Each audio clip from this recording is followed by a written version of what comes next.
Welcome to Her Story, the history of Southeast Asia told from her perspective. We'll discover historical figures, matriarchal societies, and contemporary female icons, and maybe learn about ourselves along the way. I'm your host, Agas Ramirez. This is part 2 of Acehnese Women at War. In part 1, we talked about Dhien and Meutia, two heroines with very similar elite backgrounds, both widowed twice and fought the Dutch to their very last breath. Their legacy is preserved in both national and popular culture, something that has not been afforded to the majority of female palace guards, guerillas, and combatants who gave their lives for their country.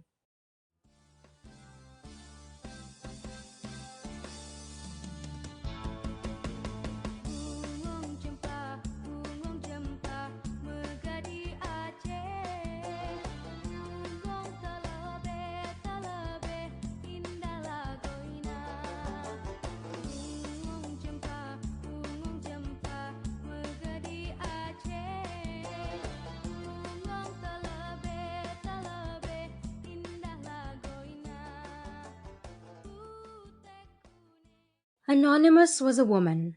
This quote, adapted from a line by Virginia Woolf, was inscribed in a coconut shell wallet that was given to me by my maternal grandmother when I was a teenager. That was the first time I encountered it, and I obviously never forgot it. I began to look at anonymous differently and constantly wondered just how much of women's contributions have been lost to history. According to Elsa Clave-Selleck, there were several European accounts of women's position and role in the Acehnese palace at the beginning of the 17th century. In 1621, Admiral Beaulieu, a French merchant, wrote, "The security of the dalam, the interior part of the palace, was then guaranteed by a gender division of labor, as 200 horsemen nightly patrolled the grounds about the castle, the inner courts and apartments of which were guarded by 3,000 women. These women were divided in groups, each of them being placed under the supervision of a female captain. The female servants were unmarried orphan daughters brought to the Sultan, war captives from conquered Malay states, as well as a few slaves from India. They were exclusively employed for mounting guard in the dalam or waiting on the Sultan. The three groups of women were in charge of the Sultan's security and his entertainment.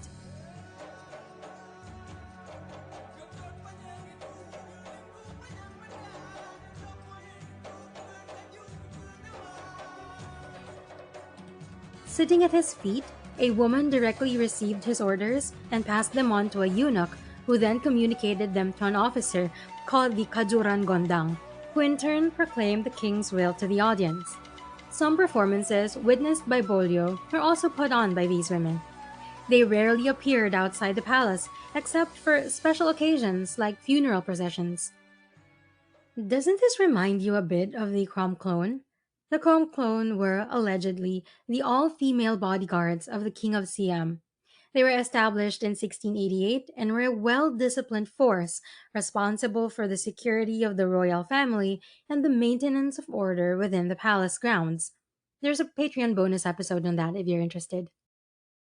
Bolio also wrote that he witnessed some of the Acehnese women palace guards being tortured by the Sultan for an unexplained disturbance in the night. Quote, "These women, notwithstanding the excessive torments, did not confess anything, nor charged anybody, and I would have never thought that there could be so much resolution and constant courage in a woman, because none of them ever complained or requested for their lives." Unquote. Now, I'm not sure why Bolyo thought previously that there could not be so much resolution, constant courage in women, but there you go. The women who served as palace guards in the 1600s had no political role, and their skills and weaponry were confined within the palace grounds. As far as I can tell, we do not know their names. When the Dutch arrived, many women began to participate in politics and combat more actively. We already learned about Dhien and Meutia, so now we'll talk about the less well-known women, starting with Tunku Fatima. Tunku Fatima was from Gampong Sialit Perak in North Aceh and was married to Tunku di Barat. Like the others, the married couple also fought side by side, but notably they fought as commanders of Meutia. After Meutia was martyred on October 22, 1910, they took care of her son, who was around 11 years old. They lived deep in the jungles of Pasay for a year and a half before being martyred on February 22, 1912. It's not clear what happened to Tuku Raja Sabi after this, but it seems that he escaped and survived at least until 1946. So if we go by the timeline in the first episode, he would have been almost 50. Next is Tunku Fakina, who worked with someone you already know, Dhien.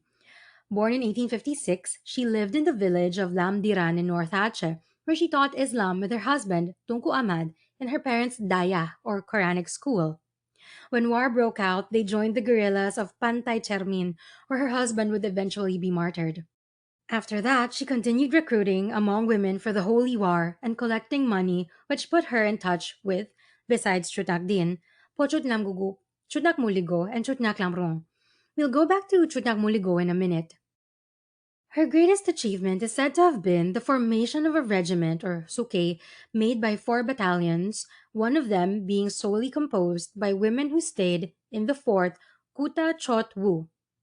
Again, it's hard to verify, but there are several female names transmitted by local history as her troop members: Chutpo Fatima Blankpre, Nyak Kranyalam Urit, Chutpo Habi, Chutpo Nyakchut, and Chutpute. When the Sultan was captured in 1903, she heeded the call to return to the Daya. Presumably, she began to teach again. She journeyed to Mecca in 1915 and passed away in 1938 at the age of 82. The road, Atong Tungkufaki, still bears her name. Okay, back to Chutnag Muligo. Also known as Pochut Muligo, she belonged to the network of Tungkufakina and was the Panglima Perang, war general of the Samalanga region of North Aceh. She stood in for her brother, Tuku Chik Bugis, as Samalanga Ulibalang in 1857 when he went to Lahore, British India, to trade and buy weapons. If you haven't listened to the previous episode, and I highly suggest you do, an Ulibalang is a member of the nobility who ruled over the regencies of the Aceh Sultanate and the colonial Aceh province before 1946. When her brother encountered difficulties returning to Samalanga due to the Dutch blockade, Pochut Muligo held on to her position and led the first battle. In 1880, she defeated the Dutch when they tried to take the fort of Bate Ili. According to Captain Schumacher, her hatred of the Dutch was so great that she urged everybody who had the capacity to participate in the war, even if this meant leaving their work in the fields. She also promised that those who would not follow her orders would pay a heavy price. She also supported other regions in their effort to resist, sending funds, weapons, and volunteers to Aceh Basar, where the Dutch were already active. She sounds terrifying, and I love her. 10 over 10 will follow into battle. Now, despite being extremely formidable, that's all we really know about her. She's only really mentioned in connection with Tuku Hamid Azwar, her grandnephew, who is one of the founders of the Parindra, Partai Indonesia Raya, in Aceh, and the hero of the Indonesian War of Independence in 1945 to 1949. We don't know how or when she died, but since the Dutch recorded their conquests so meticulously and she never appeared on them again, she probably eluded capture to the end of her life. The fort of Bate Ili was eventually taken by the Dutch in 1904. After the break, we'll talk about Pochut Baren, Pochut Muraintan, and the unnamed woman combatants whose lives we glimpse in Dutch reports. Hi, this is Teacher Mia. I am an English language coach. I'm going to share a quick tip for those who are nervous about speaking up in public, especially if they are still studying English. What you can do is to get something to read out loud. It doesn't have to be from your textbook. It can be something from the news, a blog entry, even a social media status message. And read it out loud, but smile as you do so. Why? One, smiling helps you become less nervous. And number two, it relaxes the muscles of your mouth. So what happens is if you're wondering about your pronunciation or accent, if you practice often enough and you relax, a lot of the things that you may have not pronounced correctly before will automatically be corrected. Give it a try. For more English language study tips and to download exclusive self study guides or arrange for coaching sessions, visit patreon.com/Mia Teaches English. Again, patreon.com/Mia Teaches English. Check it out.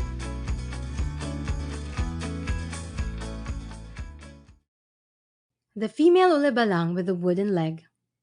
Pochut Baren married an ulebalang who was also the resistance leader of the Woyla region of West Aceh.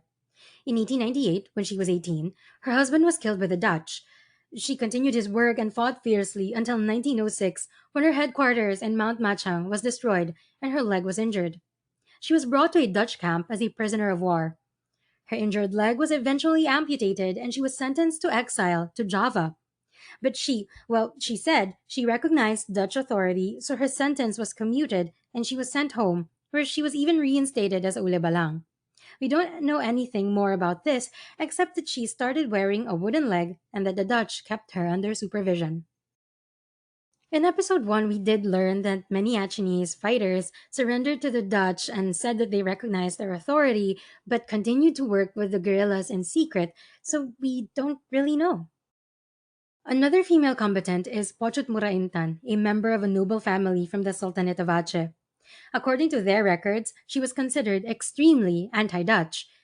A colonial report from 1904 stated that she was the only figure from the Aceh Sultanate who had not yet surrendered, even after her husband did. She separated from him and urged her three sons, Muhammad, Budiman, and Nordin, to continue the fight.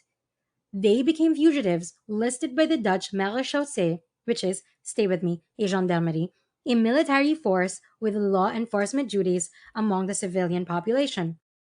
They just called it Marechaussee, but you would probably know it as the more common term gendarmerie. When Pochut Muraintan was captured in their headquarters at Padang TG, Dutch war journalist Zentgraf wrote, Veltman, who was well known as Mr. Guide, was also a kind man, and he once knew a certain Acehnese woman whom he highly respects even until this day. One of the patrol units in the PD region had captured this woman of Aceh nobility named Pochot Mura. That woman was suspected of hiding a single-edged saber within the folds of her clothes. Suddenly, she withdrew this Acehnese dagger and shouted, "In that case, let me die." Then she attacked the brigade. It seemed that members of the troop were not very interested in fighting a woman who was acting like a madman, who stabbed left and right, and a moment before she fell to the ground. She suffered from severe wounds. She had 2 wounds on her head and 2 more on her shoulder, and one of her tendons was severed.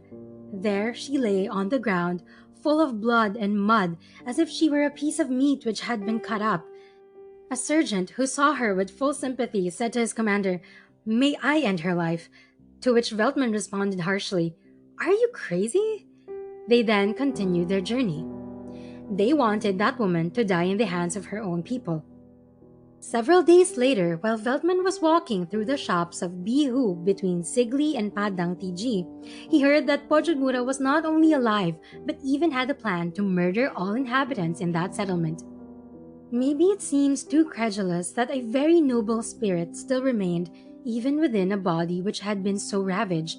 Cow dung was smeared on her wounds, her condition was very weak after her blood loss, and her body shivered while she moaned in pain. In spite of that, she refused medical assistance. It was better to die than to be touched by a cafe or a non-believer. Veltman, who was fluent in the Acehnese language, had a long discussion with this woman in a very respectful manner, as would be accorded to someone of her standing. Finally, she accepted the soldier's assistance, although she had rejected one from a doctor. In 1905, Pochot Muraintan, who was already unable to walk, was exiled to Java with her 2 sons and one of the members of the family, the Sultan. On her tomb, it is written that she passed away on September 20, 1937. Zencraft, who we quoted at length earlier, also reported there were hundreds and perhaps thousands of Acehnese women actively involved in war. He explained that they did not stay at home, but went to the battlefield. He wrote, "If they also fought, they did so with energy and contempt of death which often exceeded that of men." Archival evidence of such women combatants can also be found in Dutch telegrams sent from Aceh to the Netherlands East Indies Governor General in Java. They mention women villagers armed with rencong attacking the colonial marechaussee, hiding weapons and munitions, and said to be disguised in black colored men's clothes. This wasn't a disguise, though, because these traditional dark pants, known as dog chasing trousers, were commonly used by women in Aceh. And these women numbered far more than the women we learned about from the nobility. They were just much less visible then and all but forgotten today. One reason for that is that the Dutch did not qualify them as enemy, which was reserved for men, but as women, another category in the Dutch classification system and viewed as accidentally killed by the Dutch police. Daily telegrams sent from Aceh to Buitenzorg, or Bogor actually, that's much easier to say, from 1905 to 1930 often bear mention of women in men's clothes, or armed women disguised in men's clothes. The Dutch officers did wonder about this. They wrote in the margins of their reports, why so many women casualties? But they just never thought the women were wearing their own clothes and were combatants themselves. They assumed they were disguises and just civilians caught up in the war. A Dutch source describes the following. During a house search in the village of Boa, a marechaussee was unexpectedly attacked by an Acehnese woman with a hidden knife, or grasmes, used for cutting grass, wounding his face. Out of self defense, he was forced to kill her. In the house were found, besides individual blank weapons, also gunpowder and munitions cargo, together with 2 barrels of guns and accessory parts. There were other episodes reported by Sandcraft where single Agenese women attacked the Dutch. In the region of PD, East Aceh, for example, a man was shot when attacking a Marechaussee patrol. His wife came close to his body, took the kulawang knife, and attacked the soldier who tried to take it from her hand. She was shot dead and died as a martyr. Elsa Clave-Selic, and I definitely recommend reading her article, writes that, quote, the tradition of women combatants in times of threat to the survival of Achenese culture and religion was reawakened in the last quarter of the 20th century under the banner of the Movement for Free Aceh, Gerakan Aceh Merdeka, or GAM. Unquote. That's definitely something we'll talk about in season 4. Thank you for listening to episode 19.2. I'm not sure what to do yet for episode 20, but I did stumble upon a very interesting book by Aruni Madata entitled Fleeting Agencies, A Social History of Indian Coolie Women in British Malaya. I think that might make for a very good topic.